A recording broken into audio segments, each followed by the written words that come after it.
आज फिर रिया के आंसू छलक आए। जब भी वो ये तस्वीर देखती उसका दर्द उसके आंसू बनके बह निकलता। तू फिर ये तस्वीर लेकर बैठ गई। कितनी बार कहा है मत देखा कर ये तस्वीर। कविता जी ने अपनी बहू के हाथ से तस्वीर छीनते हुए कहा। रिया मेरी लाडो, कब तक चलेगा ऐसे? तू दिन रात ऐसे ही अनुज की याद में कब तक आंसू बहाएगी? नहीं आएगा वो अब तेरे पास। तू कब समझेगी मेरी बच्ची? छोड़ दे अपनी ये जिद और निकल इस कमरे के बाहर। देख हम सब हैं ना तेरे पास। और अनुज से किए गए वादे का क्या भूल गई सब? कविता जी बोले जा रही थी और रिया तो मानो बुत बन गई थी। रिया कविता जी के इकलौते बेटे अनुज की पत्नी थी। 6 महीने ही तो हुए तो उसको इस घर में आए बहू बनकर। कितनी चुलबुली प्यारी लड़की थी रिया जब अनुज के साथ उसकी शादी हुई थी। कविता जी ने ही तो सबसे पहले देखा था रिया को अपनी दोस्त के यहाँ शादी में। देखते ही भाग गई थी उनको रिया अपने बेटे अनुज के लिए। अनुज भी एकदम हट्टा कट्टा सुंदर नौजवान था और साथ में आर्मी ऑफिसर भी था। कविता जी को अनुज के लिए कोई हंसमुख संस्कारी सुंदर लड़की की तलाश थी जो अब रिया पर जाकर पूरी हुई थी। कविता जी और उनके पति सुरेश जी ने बिना देरी किए रिया के घर वालों से बात करके अनुज और रिया को मिलवाया। दोनों के हामी भरते ही चटमंगनी पट ब्याह करवा दिया। रिया के आते ही कविता जी को तो मानो बेटी की कमी ही पूरी हो गई और अनुज भी रिया के जैसी सुलझी हुई समझदार लड़की को अपने हमसफर के रूप में पाकर बहुत खुश था। रिया की तो जैसे किस्मत खुल गई। ऐसा घर संसार पाकर सब कुछ रिया को ख्वाब सा लग रहा था। इतनी खुशियाँ कहीं नज़र न लग जाए किसी की, कभी कभार रिया अपने आप से ही कहती। और कुछ दिनों बाद ही रिया की किस्मत को सच में नज़र लग गई। जैसे एक दिन अचानक रोड एक्सीडेंट में अनुज की ऑन द स्पॉट मौत हो गई। रिया को तो सुनते ही सदमा लग गया और उसके आँख से एक भी आंसू न आया।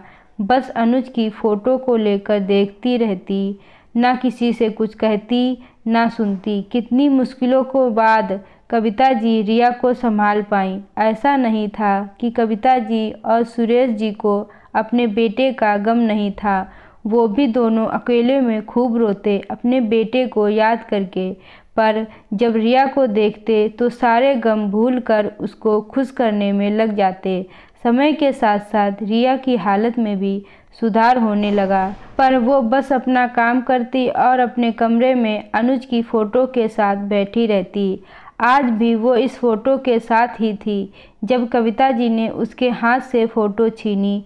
कविता जी से उसकी ये हालत अब देखी ना जाती। उन्होंने और सुरेश जी ने कुछ फैसला लिया। उन्होंने रिया को अपनी बेटी मान लिया था तो अब उसकी खुशियों की जिम्मेदारी उनकी थी। बस उसको वापस खुश देखने के लिए उसकी दूसरी शादी का फैसला ले लिया उन दोनों ने। रिया को तो बिना बताए रिया ने उनको अपने एक बचपन के दोस्त नितिन से मिलवाया था मार्केट में एक बार। तब तो ज़्यादा बात नहीं हुई थी, पर नितिन एक समझदार सुलझा हुआ लड़का लगा कविता जी को। जिसकी बातों से लग रहा था कि वो रिया को काफ़ी करीब से जानता है।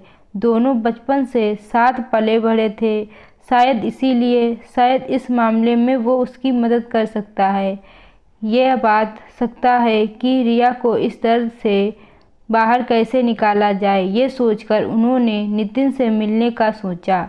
नितिन का नंबर उनको रिया के फ़ोन से आसानी से मिल गया था। उन्होंने फ़ोन किया तो फ़ोन नितिन की मम्मी ने उठाया और बात ही बातों में पता चला कि नितिन रिया से प्यार करता था और शादी करना चाहता था। पर जब तक वो अपने मन की बात उससे बताता तब तक उसकी और अनुज की शादी हो चुकी थी। पर जब नितिन की मम्मी को अनुज और रिया के बारे में पता लगा तो उन्हें बहुत दुख हुआ और उन्होंने कविता जी को आश्वासन दिया कि नितिन उनकी हर संभव मदद करेगा। जैसे ही नितिन उसकी माँ से कविता जी के फ़ोन के बारे में पता लगा। वह बताए हुए पते पर नियत समय पर पहुँच गया। नितिन के आते ही कविता जी फूट फूट कर रोने लगी। उसको लगा जैसे उसका अनुज सामने है। नितिन ने उनको चुप कराया। उन्होंने उसको रिया की हालत और अपने फैसले के बारे में बताया। एक बार तो उसे बहुत अचंभा हुआ और बोला कि आंटी, आप ये क्या बोल रही हो? रिया को पता चलेगा तो क्या होगा? रिया के लिए ही तो सब कुछ कर रही हूँ मैं। मुझसे मेरी बेटी की ऐसी हालत देखी नहीं जाती। उसको भी ज़िंदगी की वो सब खुशियाँ मिलनी चाहिए जो भगवान ने उससे छीन ली। कविता जी ने रोते हुए कहा, तुम बताओ नितिन, क्या तुम वो सारी खुशियाँ रिया को दे पाओगे जिसकी वो हकदार है? मैंने तुम्हारे बारे में सारी जानकारी ली है, तुम्हारे चेहरे को पढ़ा है। बेटा, तुम्हारी मन की इच्छा मुझसे छिप नहीं सकती। मुझे पता है तुम रिया को बहुत चाहते हो और उसका बहुत ख्याल रखोगे। ये सब सोच कर ही तो मैं तुमसे मिलने आई हूँ। अब तुम बताओ क्या करोगे? ये एक माँ के लिए मेरी बेटी की खुशियाँ उसे दे दो। बेटा, कविता जी बोली अपनी झोली फैलाते हुए। नितिन तो मन ही मन रिया को चाहता था। उसे विश्वास नहीं हो रहा था कि ये सब सच है जो वो देख रहा है। उसने उसको भगवान की इच्छा मानकर हाँ भर दी। कविता जी तो जैसे नितिन के रूप में उनका अनुज मिल गया हो। उन्होंने उसको गले से लगाया और ये खुशखबरी अपने पति को दी। वो भी बहुत खुश थे ये सब सुनकर। कविता जी नितिन को अपने साथ ले आई रिया के मिलवाने। जैसे ही रिया ने नितिन को देखा तो उसके गले लग के खूब रोई। तभी कविता जी और सुरेश जी उसके कमरे में आके बोले, बस अब नहीं रिया बेटा, अब एक भी आंसू नहीं बहाओगी तुम्हें हमारी कसम। तुम मुझे अपनी माँ समझती हो तो मुझे एक वादा करो। हाँ माँ, बोलिए क्या बात है? नहीं, पहले मुझे वादा दो, मैं जैसा बोलूँगी वैसा तुम करोगी। ठीक है माँ, मैं वादा करती हूँ। अभी बताइए भी क्या हुआ? रिया ने थोड़ा चिंतित होते हुए पूछा। तू नितिन से शादी कर ले रिया बेटा। ये आप क्या कह रही हैं माँ? ये नहीं हो सकता, रिया लगभग चीखते हुए बोली। और नितिन तुम भी? तुम नहीं जानते मैं अनुज की जगह किसी और को नहीं दे सकती। मुझे तुमसे ये आशा नहीं थी। रिया के आंसू फिर छलक आए।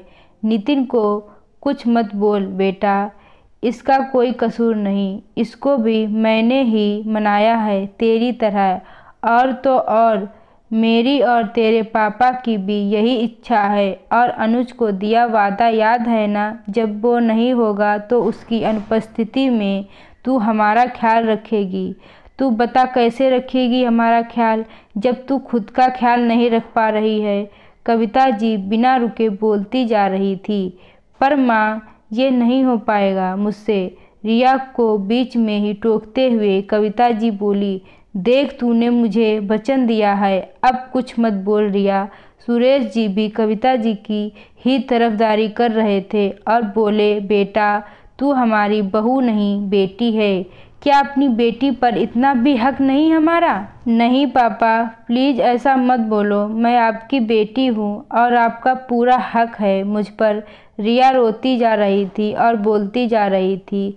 तो फिर ठीक है, आने वाले रविवार को तुम दोनों की शादी है। मैंने ये खुशखबरी पहले ही तुम्हारी माँ और पापा को दे दी। उन्हें हमारे इस फैसले से कोई ऐतराज़ नहीं, बल्कि वो तो खुश हैं अपनी बेटी के इस आने वाले नए जीवन को लेकर। तो बताओ रिया, क्या तुम मुझे अपना जीवन साथी बनाओगी? क्या मेरी दोस्ती पर विश्वास करोगी? हम पहले दोस्त हैं, इसीलिए बिना हिचक के अपना फैसला मुझे सुना सकती हो। नितिन बोला, माँ पापा, आप लोगों से दूर नहीं जाना चाहती। मैं आपकी बेटी बनकर आपके साथ ही रहना चाहती हूँ। आप समझते क्यों नहीं? हम अपनी बेटी का दुख समझते हैं बेटा, इसीलिए इतना बड़ा फैसला तुमसे बिना पूछे लिया। तुम तैयार नहीं हो तो कोई ज़बरदस्ती नहीं है। कविता और सुरेश जी रिया के आगे हाथ जोड़कर खड़े थे। नहीं, आप मुझे शर्मिंदा मत कीजिए। मैं तो कितनी खुशकिस्मत हूँ जो आप जैसे माँ पापा ने दुनिया की परवाह किए बिना मेरे बारे में इतना सोचा। और कहते कहते रिया रो पड़ी।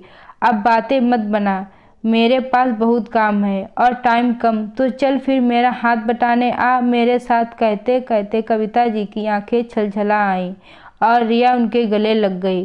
कविता जी और सुरेश जी ने रिया का कन्यादान अपने हाथों से करके पूरे समाज के लिए मिसाल कायम कर दी और बता दिया कि बहू को भी उसकी ज़िंदगी जीने का पूरा हक है। क्या हुआ अगर उनका बेटा उसका साथ छोड़कर चला गया? दोस्तों, आप लोगों को यह कहानी अच्छी लगी हो तो वीडियो को लाइक करें और चैनल को सब्सक्राइब करना ना भूलें। रोहित, क्या मम्मी का यहाँ आकर रहना जरूरी है? मेरठ में उन्होंने पूरा जीवन बिताया। अब इस उम्र में वहाँ उनका अपना एक दायरा है और रामू भी तो है ना वहाँ उनकी देखभाल के लिए। रामू, प्रिया वह सिर्फ एक नौकर है। पापा के देहांत के बाद मम्मी कितनी अकेली हो गई हैं। ऐसे में उन्हें अपनों की ज़रूरत है और हमारे सिवा। वो तो ठीक है, पर उनकी लाइफ स्टाइल बिल्कुल अलग है। सुबह जल्दी उठो, नॉनवेज मत खाओ, सिर्फ साड़ी पहनो। प्लीज़ रोहित, एक दो दिन की बात हो तो झेल भी लिया जाए, पर हमेशा के लिए? इसका मतलब मेरी मम्मी तुम्हारे लिए बोझ हैं जिन्हें तुम्हें झेलना पड़ेगा? अगर यही बात तुम्हारी भाभी तुम्हारी मम्मी के लिए कहें तो? मेरी मम्मी ने कभी भाभी पर अपनी मर्जी नहीं थोपी। उन्हें अपने तरीके से ज़िंदगी जीने की पूरी आज़ादी दी है। पर तुम्हारी मम्मी, प्रिया ये मत करो वो मत करो। देखो रोहित, मैं एक बात तुम्हें अभी से क्लियर कर देती हूँ, मम्मी के आने के बाद मैं वैसे ही रहूँगी जैसे रहती आ रही हूँ, तुम्हें अच्छा लगे या बुरा। प्रिया की इस बात पर रोहित ने कोई जवाब नहीं दिया। शाम को रोहित ऑफिस से जल्दी लौट आया। प्रिया, तुम जल्दी से तैयार हो जाओ, मम्मी को लेने स्टेशन चलना है। मैं तो तैयार हूँ, इन कपड़ों में क्या बुराई है इनमें? प्रिया का इशारा अपनी जींस की ओर था। मैं तो तुम्हें पहले ही कह चुकी थी रोहित, तुम्हें जब मम्मी की गैर मौजूदगी में इस ड्रेस से कोई प्रॉब्लम नहीं, तो अब अचानक? प्लीज़ प्रिया, मैं तुम्हें कैसे समझाऊं? तुम बात को गलत ढंग से देख रही हो। मैंने कभी तुम्हारी फ्रीडम में बाधक बनना नहीं चाहा, लेकिन परिवार के अन्य सदस्यों की खुशियों का ध्यान भी तो रखना होता है और छोटे होने के नाते हमारा कर्तव्य बनता है कि हम अपने बड़ों के विचारों को भी सम्मान दें। आउटस्टैंडर्स कहकर उन्हें परिवार से ही हटा नहीं देते। रोहित, तुम ये सब इसलिए कह रहे हो क्योंकि सवाल तुम्हारी मम्मी का है, पर मैं जैसी हूँ वैसी ही रहूँगी। मुझे दो चेहरे रखने की आदत नहीं। ठीक है, जो मन है आए वो करो। कहकर रोहित ने गुस्से में कार की चाबी उठाई और बाहर निकल गया। पीछे से प्रिया भी आ गई। स्टेशन पर दोनों बिल्कुल शांत खड़े थे, पर दोनों के मन के भीतर उथल पुथल मची हुई थी। कुछ ना कुछ तो जरूर कहेगी। वैसे आज मैं साड़ी ही पहन लेती तो ठीक रहता। नहीं, अगर आज पहन लेती तो रोज़ पहनना पड़ता। ना बाबा, मुझे नहीं बनना बहन जी। और फिर क्यों रहूं उनके मुताबिक? मेरी मर्जी, मेरा घर है। अगर कुछ कहा तो करारा जवाब दूंगी। नहीं, कुछ नहीं कहूँगी, वरना बेवजह रोहित से झगड़ा होगा। चुप ही रहूँगी। सुनो बाकी सबकी, करो मन की। हाँ, यही ठीक रहेगा। प्रिया के भीतर विचारों के भंवर घेरा बना रहे थे। रोहित का भी यही हाल था। प्रिया को देखते ही मम्मी अपसेट हो जाएंगी। प्रिया ने जानबूझकर ऐसा किया है। वह क्यों नहीं समझती कि रोहित के विचार श्रृंखला को ट्रेन की सीटी की आवाज़ ने तोड़ दिया। ट्रेन से उतरने पर प्रिया ने जब कमला जी के पांव छुए तो रोहित का पूरा ध्यान उसके चेहरे के आते जाते रंगों पर था, पर अपेक्षा से बिल्कुल विपरीत। उन्होंने कुछ नहीं कहा। अगले दिन सुबह सुबह किचन में खटर पटर की आवाज़ सुनकर प्रिया की आंख खुली। क्या ढूंढ रही हैं आप? प्रिया, चीनी और चाय पत्ती का डिब्बा नहीं मिल रहा। इतनी सुबह? मम्मी, अभी तो सिर्फ 6 ही बजे हैं। सुबह हो चुकी है बेटा, देर से उठना अच्छा नहीं। तुम देर से उठोगी तो रोहित भी देर से उठेगा। कितना वजन बढ़ गया है उसका। मोटापा अपने साथ ढेरों बीमारियां भी लाता है। अब जाकर उसे उठाओ। उफ, इतना बोलती हैं सुबह सुबह। अभी से इतना भाषण, पता नहीं आगे क्या होगा। प्रिया रैक से चीनी का डिब्बा उतारते हुए सोचने लगी। डिब्बा मुझे दो, तुम रोहित को उठाओ। उठो रोहित। प्रिया ने रोहित को इतनी तेजी से झंझोरा कि रोहित हड़बड़ा गया। क्या हुआ ये तुम अपनी मम्मी से पूछो। प्रिया बेटा इधर आओ। ओह गॉड, तुम्हारी मम्मी एक पल भी सांस नहीं लेने देती। चलो उठ जाओ, नहीं तो थोड़ी देर में आवाज़ लगा लगा कर सारी कॉलोनी को जगा देंगी। प्रिया और रोहित कमरे से बाहर आ गए। प्रिया, रोहित टिफिन में क्या लेकर जाएगा? मैं तैयारी शुरू कर देती हूँ। रोहित खाना लेकर नहीं जाते, ऑफिस में ही कुछ मंगाकर खा लेते हैं। क्यों रोहित, ये शौक कब से लगा लिया? रोज़ बाहर का खाना? क्या करूँ, ऑफिस 9 बजे निकलना होता है। काम वाली बाई तब तक आती नहीं। बाई? प्रिया ने जॉब कर ली है? नहीं नहीं, वो मुझसे खाना अच्छा नहीं बनता, वैसे भी मुझे कुकिंग में कोई दिलचस्पी नहीं है। प्रिया ने सफाई दी। कोई बात नहीं, मैं तुम्हें खाना बनाना सिखा दूंगी। और कमला जी उठकर किचन में चली गईं। देखो रोहित, अपनी मम्मी को समझा दो, मुझे कुछ भी सीखना नहीं है। मैं जितना जानती हूँ मेरे लिए उतना ही काफ़ी है। तुम मुझे ऑफिस जाते हुए संजना के घर ड्रॉप कर देना। तुम्हारा दिमाग तो ठीक है, मम्मी को कैसा लगेगा तुम घर पर ही रहो। रोहित, तुम मुझसे ऐसे कैसे बात कर रहे हो? देखो, मम्मी ने आते ही अपनी हुकूमत चलानी शुरू कर दी है। अगर तुम घर से शांति चाहते हो तो मेरा तुम्हारी मम्मी से दूर रहना ही ठीक है, वरना फिर तुम ही कहोगे कि मैंने तुम्हारी मम्मी की इंसल्ट की। आगे कुछ कहने की ज़रूरत नहीं है, तुम्हें जहाँ जाना है जाओ, रोहित ने झुंझलाकर कहा और निकल गया। उसके जाते ही प्रिया भी घर से निकल गई। शाम को जब वह लौटी तो कमला जी घर के बाहर बेचैनी से घूम रही थी। प्रिया, इतनी देर कर दी, फ़ोन ही कर देती, मुझे चिंता हो रही थी। मम्मी, मैं बच्ची नहीं हूँ जो कहीं खो जाती। प्रिया के शब्दों की चुभन कमला जी को तड़पा गई। रात को खाना खाते समय कमला जी की चुप्पी से रोहित सब समझ गया। मम्मी, कल संडे है, मंदिर चलोगी?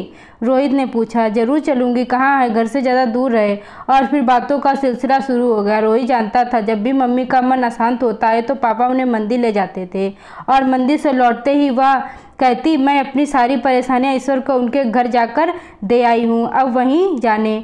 दूसरे दिन रोहित सुबह सुबह उठ गया। उसने जागते ही पूछा, प्रिया तुम भी चलोगी ना? नहीं, प्रिया ने करवट बदलते हुए कहा और सो गई। रोहित और कमला जी मंदिर से लौटकर आए और शीला बाई बर्तन साफ कर रही थी। शीला, तू बस बर्तन साफ कर ले, आज खाना मैं बनाऊंगी। क्या बात करती हो आंटी? सच? चलो, आज मेरा आदमी खुश हो जाएगा। शीला के हाथ जल्दी जल्दी बर्तनों पर चलने लगे। प्रिया, तुम्हें खाने में क्या पसंद है? मुझे रोहित से पूछ लो।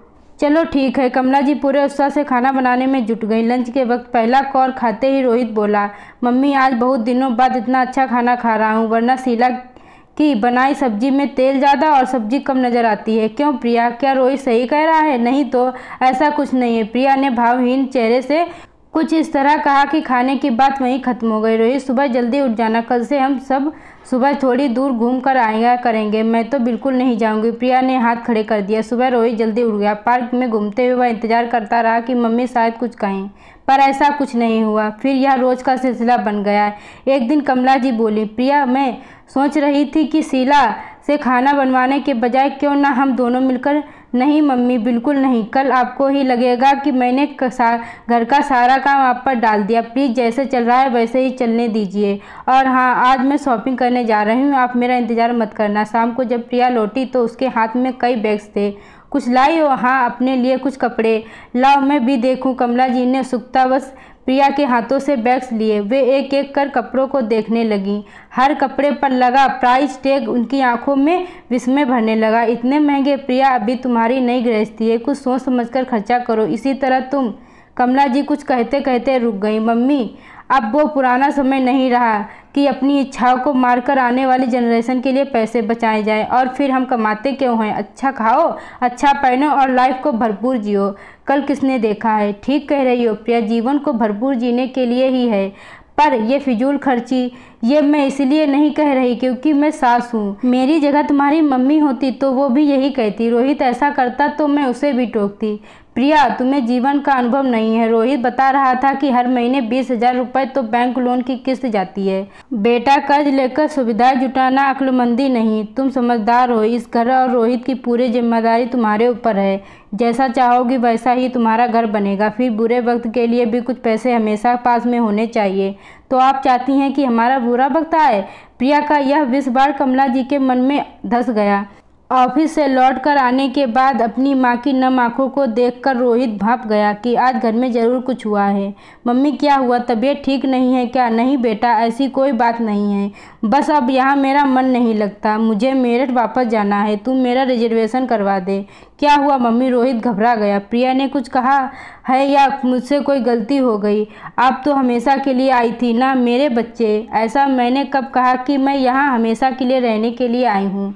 मैं तो तुम दोनों की गृहस्थी देखना चाहती थी। तुम दोनों यहाँ ठीक हो, खुश हो, देख लिया, बस अब जाना चाहती हूँ। वहाँ घर सूना पड़ा है। मम्मी, आप ही तो कहती थी घर तो घर के लोगों से बनता है, वरना ईंट गारे की दीवारों को तो सिर्फ मकान कहते हैं। मम्मी, वहाँ कौन है? आप कहीं नहीं जाएंगी। रोहित की आवाज़ अब अपराध बोध से थरथरा गई। अब खुद को बहुत असहाय महसूस कर रहा था। जिस माँ ने जीवन भर उस पर अपनी ममता लुटाई, आज उसी माँ का वह ख्याल नहीं रख पाया। उसका मन कर रहा था कि वह चीख चीख कर प्रिया से लड़े, लेकिन उससे भी क्या हासिल होगा। तू परेशान मत हो रोहित, मैं 1-2 महीने में फिर आ जाऊंगी। सच? हाँ बेटा। कमला जी ने रोहित के सिर पर हाथ फेरा। उसकी जिद के कारण रोहित ने रिजर्वेशन करा दिया। प्रिया, तुमने मम्मी से क्या कहा? मैं क्यों कुछ कहूँगी, पर मैं उनके इशारे पर अपनी ज़िंदगी नहीं चलाऊंगी। रोहित, हम बच्चे नहीं हैं क्या? हम अपना भला बुरा नहीं समझते? फिर क्यों मम्मी हमेशा से प्रूव करने में लगी रहती हैं कि मैं मैच्योर नहीं हूँ? उनका हर मामले में दखल अंदाजी करने का नेचर ही सारी समस्याओं की जड़ है, और इस उम्र में उनको हैंडल करना बहुत ही मुश्किल है। बस करो प्रिया, प्रॉब्लम तुम में है। तुम सिर्फ और सिर्फ अपने बारे में सोचती हो। तुम कभी यह नहीं मानती कि तुमने कभी गलती हो सकती है। तुम्हारा यही ईगो तुम्हें। रोहित आगे कुछ कहता उससे पहले ही कमला जी की आवाज़ ने उसे चुप करा दिया। रोहित, प्रिया की भाभी का फ़ोन है। प्रिया ने तुरंत कमरे से बाहर निकलकर फ़ोन उठा लिया। प्रिया कब से तुम्हारा मोबाइल ट्राई कर रही थी। खैर, मैंने तुम्हें ये बताने के लिए फ़ोन किया है कि मैं और तुम्हारे भैया 2-3 दिन बाद दुबई जा रहे हैं। बधाई हो भाभी। कितने दिनों के लिए जा रहे हो आप लोग? मम्मी का ध्यान रखना। मम्मी, वो हमारे साथ नहीं जा रही। उनकी कंपनी किस किस का खर्चा उठाएगी? मम्मी यही रहेंगी। उनके लिए मैंने एक नौकरानी का इंतजाम कर दिया है। ये कैसे हो सकता है भाभी? प्रिया, अब तो निर्णय हो चुका है, और हम भी कब तक उन्हें अपने साथ बांधे घूमेंगे? वैसे भी हमें 2 साल बाद तो वापस इंडिया आना ही है। 2 साल? भाभी।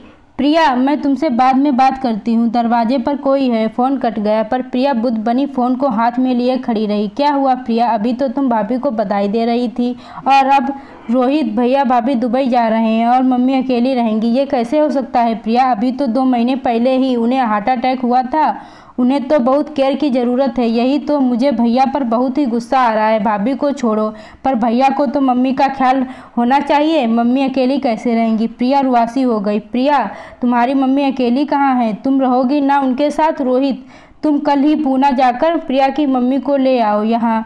प्रिया भौचक्की रह गई। और नहीं तो क्या, वह यहीं रहेंगी तुम दोनों के पास। प्रिया, जब तुम छोटी थी और तुम्हें उनकी ज़रूरत थी तो वे तुम्हारे पास थी। अब उन्हें बच्चों की ज़रूरत है तो उन्हें उनके साथ ही होना चाहिए। क्यों रोहित? हाँ मम्मी, आप बिल्कुल ठीक कह रही हैं। मैं कल ही मम्मी को लेने जाता हूँ।